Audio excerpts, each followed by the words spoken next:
رانا صاحب آپ کو پتہ ہے بلکہ آپ خود بھی کورٹ میں ایک دفعہ گئے تھے، وزیر اعظم شہباز شریف صاحب بھی گئے تھے اسلام آباد ہائی کورٹ میں. ایک صحافی تھے مدثر نارو، وہ 4 سال سے لاپتہ ہیں.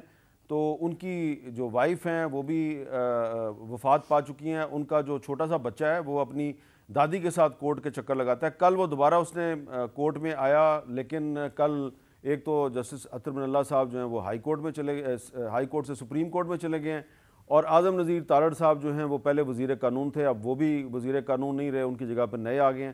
تو عدالت میں جو وعدہ کیا گیا تھا وزیر اعظم کا وہ وعدہ پورا نہیں ہوا. تو اس کے بعد جو مدثر نارو کی جو والدہ ہیں جن کا تعلق فیصل آباد سے ہے، وہ انہوں نے وزیر اعظم صاحب کے نام ایک پیغام دیا ہے. میں نے کہا ذرا آپ کو بھی سنوا دیں، ذرا سنیں وہ کیا کہہ رہی ہیں. السلام علیکم وزیر اعظم صاحب، آپ نے پچھلی ہیئرنگ پہ جو وعدہ کیا تھا وہ آپ نے پورا نہیں کیا.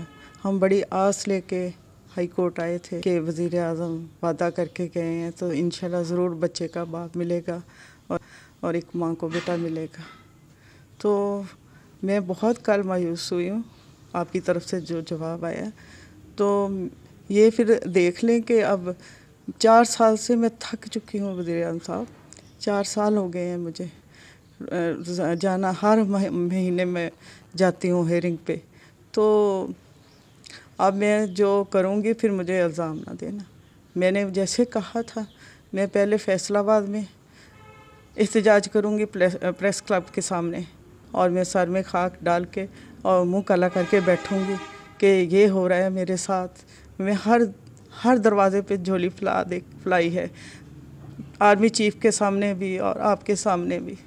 اب میرے اندر اتنی آگ ہے کہ یہ جلدی بجھے گی نہیں. تو مجھے الزام نہ دینا. اس کے بعد میرا اگلا جو قدم ہوگا تو میں ڈی چوک میں جاؤں گی، پریس کلب میں اسلام آباد، اور جو ہائی کورٹ کے سامنے. اور مجھے پھر ڈی چوک سے چاہے ڈنڈے ماریں، چاہے مجھے گولیاں ماریں، چاہے مجھے شیلنگ کریں، میں واپس آنے والی نہیں. رانا صاحب یہ پیغام کافی لمبا ہے، لیکن میں نے چھوٹا سا آپ کو ایک کلپ اس کا سنا دیا ہے. یہ دیکھیں، پہلے عمران خان صاحب نے وعدہ کیا اس خاتون کے ساتھ، اس ماں کے ساتھ، کہ میں آپ کا بیٹا واپس دلاؤں گا، وہ بھی وعدہ پورا نہیں کر سکا. پھر شہباز شریف صاحب نے وعدہ کیا، ان کا بھی وعدہ پورا نہیں ہوا. تو یہ بتائیں، آپ وزیر داخلہ ہیں، یہ ماں کدھر جائے؟ دیکھیں، یہ بالکل اس ماں کی جو آواز ہے یا جو اس کی آہ ہے، یہ میں سمجھتا ہوں کہ یہ بالکل جس طرح سے کہتے ہیں نا کہ جو آہ جو ہے نا وہ یعنی وہ چیرتی ہوئی ہر چیز کو جو ہے وہ آسمان کو جو ہے وہ خدا تک پہنچتی ہے. یہ وہ پکار اور یہ وہ آہ ہے. اور جو اس نے کہا ہے بالکل کوئی بھی اس کی جگہ پہ ہو اس کی یہی فیلنگ جو ہے وہ ہو سکتی ہیں. اب اس میں دیکھیں 2 چیزیں ہیں. ایک تو یہ ہے کہ مدثر اپنا نارو صاحب جب غائب ہوئے تو آپ کو پتہ ہے کہ وہ اپنی فیملی کے ساتھ جو ہے وہ وہاں پہ گئے ہوئے تھے شمالی علاقہ اپنا جو ہے وہ شمالی علاقہ جات میں. اچھا، وہ ان کی وائف سے آ کے وہاں پہ ان کو کسی نے ابڈکٹ نہیں کیا، بلکہ وہ خود ہی وہاں سے کو تھوڑا فاصلے پہ چل کے گئے ہیں اور وہاں سے پھر وہ واپس نہیں آئے. اور ان کی جو وائف ہے اس نے کافی دیر انتظار کرنے کے بعد جو ہے انہیں جو ہے وہ ادھر ادھر ڈھونڈنا شروع کیا. وہ ساری جو ہے وہ صورتحال آپ مجھ سے بہتر جانتے ہیں. اب دیکھیں، اس میں 2 چیزیں ہیں.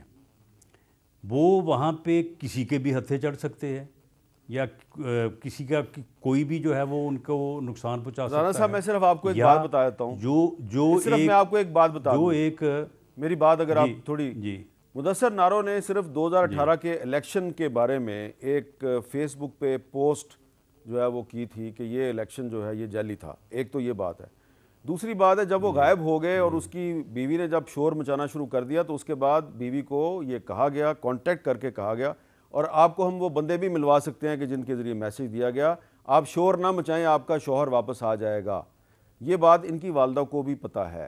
تو اس لیے آپ کو جو ڈیٹیل بتائی گئی ہے وہ کچھ اور ہے شاید، لیکن جو ڈیٹیل اس کی والدہ کو نہیں دیکھیں، یعنی وہاں پہ جو موقع پہ جو میر صاحب بات ہوئی وہ، اس کے بعد دوسری بات بڑی سیدھی بات ہے. اب آپ کے پروگرام میں میں سمجھتا ہوں کہ میں خود بڑی احتیاط کرتا ہوں، کیونکہ آپ خود جو ہے وہ ان چیزوں کو بڑا فیس کر چکے ہیں۔ تو دوسرا الزام ہے ایجنسیز کے اوپر کہ یہ ایجنسی جو ہے وہ بندوں کو اٹھا لیتی ہیں۔ اب ایجنسیز کو بندوں کو اٹھانے کا اختیار کب ملا؟ جب یہ یہاں پہ دہشت گردی شروع ہوئی۔ جب دہشت گردی شروع نہیں ہوئی تھی تو اس سے پہلے تو آپ دیکھ لیں کہ سن 70 تک جو ہے وہ کبھی کسی نے سنا بھی نہیں ہوگا کہ اس طرح سے لوگ غائب ہوتے ہیں یا اس طرح سے لوگ جو ہے وہ اٹھا لیے جاتے ہیں۔ اب معاملہ یہ ہے کہ اس بارے میں آپ یقین کریں کہ ہم نے بڑا کنسرن جو ہے وہ شو کیا ہے، اور کیبنٹ میں باقاعدہ اس کے اوپر جو اسٹیبلشمنٹ کی لیڈرشپ ہے ان کے سامنے دو بدو بات ہوئی، اور انہوں نے بھی جو ہے وہ کوئی جو ہے نا وہ لگی لپٹی رکھے بغیر انہوں نے جو ہے نا وہ بات کی ہے۔ ٹھیک ہے، معاملہ یہ ہے کہ یہ اس معاملے کو کہ 3 فریقین ہیں، گورنمنٹ ہے، اسٹیبلشمنٹ ہے، عدالت ہے، اور عدالت کے ساتھ وہ لواحقین ہیں جن کے پیارے جو ہے وہ بچھڑے ہوئے ہیں۔